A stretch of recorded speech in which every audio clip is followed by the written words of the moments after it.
Online class में सभी students का हार्दिक स्वागत व अभिनंदन।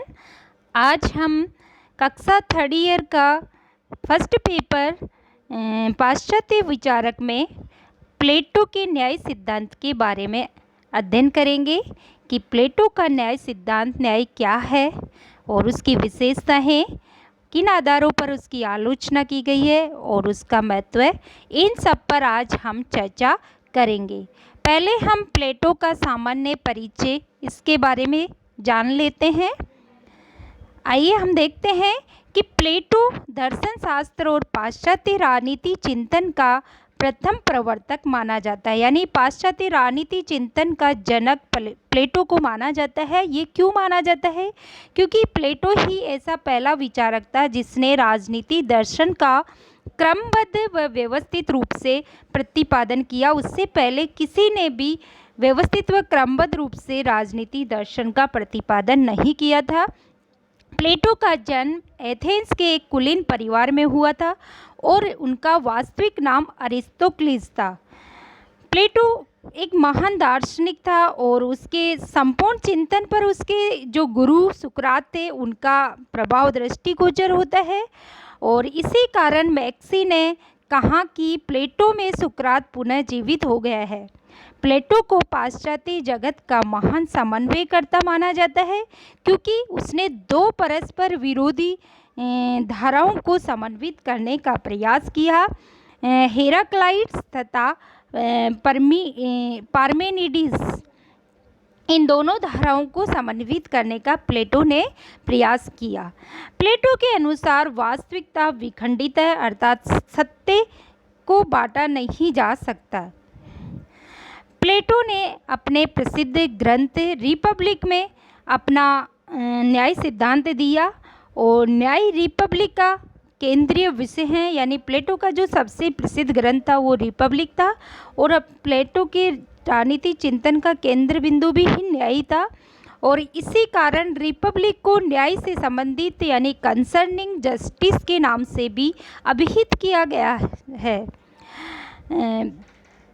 अपने न्याय संबंधी विचारों का प्रतिपादन करने से पूर्व प्लेटो ने तात्कालिक समय में यानी उस समय में जो प्रचलित न्याय संबंधी धारणाएं थी उनका खंडन किया। तीन तरह की उस समय जो विचारधाराएं प्रचलन में थी, परंपरागत सिद्धांत और कार्यकारण सिद्धांत और क्रांतिकारी सिद्धांत।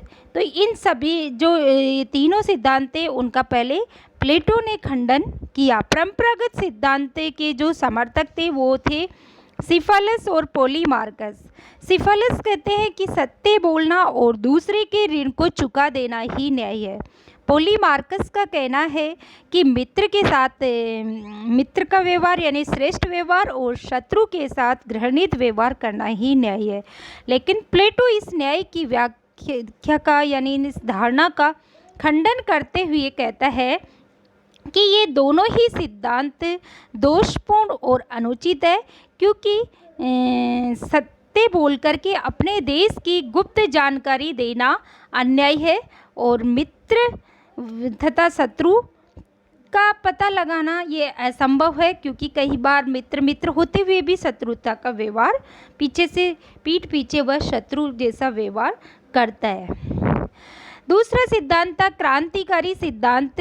थ्रेसीमेकस इसके समर्थक थे और थ्रेसीमेकस का कहना था कि शक्ति ही सत्य है और शक्तिशाली का हित साधन ही न्याय है। और प्लेटो कहता है लेकिन कि शासन एक कला है और शासक का कर्तव्य जनता के कष्टों को दूर कर उनके हित में कार्य करना है और अन्याय किसी भी दृष्टि से न्याय से श्रेष्ठ नहीं हो सकता, क्योंकि सुख और दुख में सदैव मतलब सुख दुख से सदैव श्रेष्ठ होता है। तीसरा सिद्धांत है कार्यकरण सिद्धांत। इस कार्यकरण सिद्धांत के समर्थक है ग्लाउकन। न्याय भय का शिशु है। ग्लाउकन का कहना है कि न्याय भय का शिशु है। प्लेटो का मानना है कि न्याय कोई बाहरी वस्तु नहीं बल्कि मानव आत्मा का आंतरिक गुण है और न्याय भय तथा शक्ति से नहीं बल्कि स्वाभाविक रूप से किया जाता है। इन तीनों पारंपरिक धारणाओं के उचित तर्कों के खंडन के उपरांत प्लेटो अपनी न्याय संबंधी धारणा का प्रतिपादन करता है।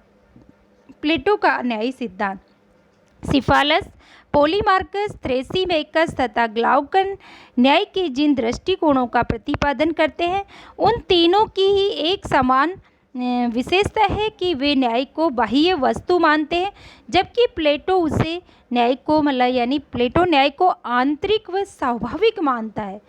प्लेटो के अनुसार न्याय का आधार न तो परंपरा है और न ही व्यक्ति की स्वार्थपरता या भय की भावना है। प्लेटो कहता है कि न्याय मानव के अंतःकरण की वस्तु है और न्याय मानव आत्मा की उचित अवस्था और मानव स्वभाव की प्राकृतिक मांग है। प्लेटो न्याय को दो रूपों का वर्णन करता है, व्यक्तिगत न्याय और सामाजिक न्याय। प्लेटो का कहना है कि हर मानव व्यक्तिगत न्याय से प्लेटो का तात्पर्य यह है कि प्लेटो ये मानकर चलता है कि हर मानव आत्मा में तीन तत्व, तीन गुण मौजूद होते हैं, विवेक, साहस और तृष्णा। ये तीनों गुण जब मानव मस्तिष्क में उचित अनुपात में विद्यमान रहते हैं तभी व्यक्ति न्याय का पालन कर सकता है। जैसे तृष्णा, शौर्य और बुद्धि के उचित समन्वय से ही व्यक्ति के जीवन में न्याय की सृष्टि होती है। यानी प्लेटो का मानना है कि हर मानव आत्मा के अंदर ये तीनों तत्व मौजूद होते हैं और इन तत्व जब प्रॉपर मात्रा में विद्यमान होते हैं और इनमें आपस में जो समन्वय और सामंजस्य होता है तब न्याय की सृष्टि होती है व्यक्ति के जीवन में। फिर सामाजिक न्याय दूसरा है। तो प्लेटो ये कहता है कि जिस प्रकार व्यक्ति के अंदर ये तीन तत्व गुण, तीन गुण है वो विद्यमान है, उसी प्रकार इन तीन जो तत्वों के आधार पर समाज में तीन वर्ग होते हैं। कैसे? प्लेटो मानता है कि विवेक की जिसके अंदर प्लेटो का ये भी मानना है कि तीन तत्व विद्यमान होते हैं लेकिन एक प्रमुख रूप से विद्यमान होते तीनों हैं लेकिन एक डोमिनेंट होगा। हर व्यक्ति के अंदर इन तीनों में से एक तत्व की प्रधानता होगी। तीनों तत्व विद्यमान होंगे लेकिन एक प्रबल रूप में होगा। तो प्लेटो ये मानता है कि जिसके अंदर जो तत्व प्रबल रूप से होगा तो वो उसी समाज के अंदर उसी वर्ग में जाएगा, यानी वो उसको वही वर्ग मिलना चाहिए। यानी जिसके अंदर विवेक की प्रधानता होगी वो शासक वर्ग बनेगा और उसका काम होगा कि शासन का संचालन करना, और जिसके अंदर साहस की प्रधानता होगी, शौर्य की प्रधानता होगी, वो सैनिक वर्ग में जाएगा और उसका काम होगा रक्षा करना। और तीसरा यानी जिसके अंदर तृष्णा की, लालसा की प्रधानता होगी वो उत्पादक वर्ग में जाएगा और उसे वही मिलना चाहिए और उसका काम होगा जो आर्थिक व भौतिक आवश्यकताओं की पूर्ति करना। तो प्लेटो कहता है कि व्यक्ति के वर्ग का निर्धारण उसमें उस तत्व की प्रधानता के आधार पर होता है और यही न्याय है। यानी जिस व्यक्ति के अंदर जो गुण मौजूद होगा प्रबल रूप से, उसको उसी के अनुरूप काम मिलना चाहिए और उसी वर्ग में वो जाना चाहिए। तो यही प्लेटो का सामाजिक न्याय है कि प्लेटो के अनुसार राज्य में न्याय की उपलब्धि तभी हो सकती है जबकि उसका प्रत्येक तत्व अपने स्वाभाविक गुणों के अनुसार आचरण करे और अपने धर्म का पालन करे। प्लेटो ये कहता है कि जब शासक निस्वार्थ भाव से जनता के हितों की रक्षा करते हुए शासन करे, सैनिक वर्ग देश की सीमाओं की रक्षा करे और उत्पादक वर्ग उपभोग की पर्याप्त सामग्री पैदा करे, तभी राज्य में न्याय स्थिर रह सकता है। और यही जो प्लेटो का न्याय था वो कर्तव्य पालन की भावना पर आधारित है, तभी ही न्याय हो सकता है। यानी जिसका जो गुण है उस गुण के अनुरूप आचरण करेगा, उसी वर्ग में जाएगा, उसी के अनुसार काम करेगा, तभी समाज में न्याय हो सकता है। तो प्लेटो का जो ये न्याय की जो यह धारणा है वो कार्य विशेषीकरण के सिद्धांत पर आधारित है कि व्यक्ति को ऐसा कार्य कुशलता जो कार्य है वो कुशलतापूर्वक करना चाहिए जो उसके गुण के अनुकूल हो, और इससे एक व्यक्ति एक ही कार्य अच्छाई से करेगा और अधिक मात्रा में भी करेगा। ऐसा करने से सभी व्यक्तियों की आवश्यकताओं की पूर्ति भी होगी और राज्य भी आत्मनिर्भर बन सकेगा। तो प्लेटो के इन सभी धारणाओं के आधार पर हम जो प्लेटो की न्याय की विशेषताएं निकल कर के आती है उन पर भी हम आगे चर्चा कर लेते हैं कि प्लेटो का न्याय बाह्य जगत की वस्तु न होकर के आंतरिक स्थिति है, यानी प्लेटो न्याय को बाह्य न मानकर आंतरिक गुण मानता है। जैसा कि आज वर्तमान में जो न्याय है वो वैधानिक न्याय मतलब कानून से जुड़ा हुआ है, लेकिन प्लेटो का न्याय कर्तव्य पालन से जुड़ा हुआ है। प्लेटो का न्याय कार्य विशेषीकरण के सिद्धांत पर आधारित है कि जिसमें जो गुण है उस गुण अपना गुण के या अपने स्वभाव के अनुरूप ही अपना कार्य करना चाहिए।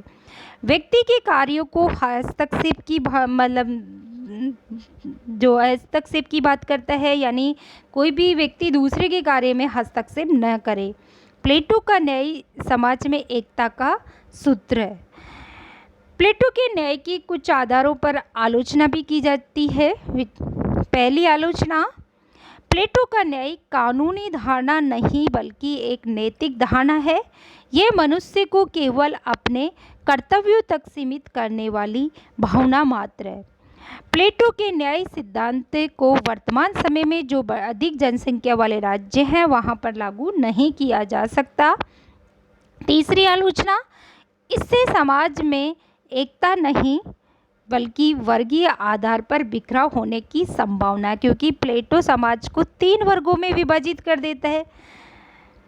यह राज्य में केवल एक वर्ग को शासन सत्ता देकर के अन्य वर्गों को शासन से वंचित कर देता है, जिससे शासक की निरंकुशता की संभावना है।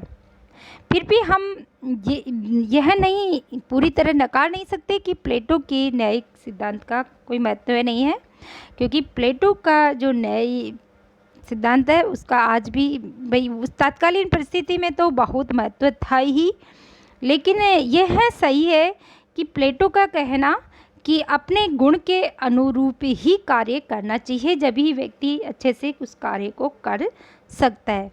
तो कुल मिलाकर प्लेटो का न्याय सिद्धांत एक कानूनी व वैधानिक धारणा न होकर के एक नैतिक सिद्धांत है, जो तत्कालीन एथेंस में एकता, सामंजस्य तथा व्यवस्था की दृष्टि से अपरिहार्य था।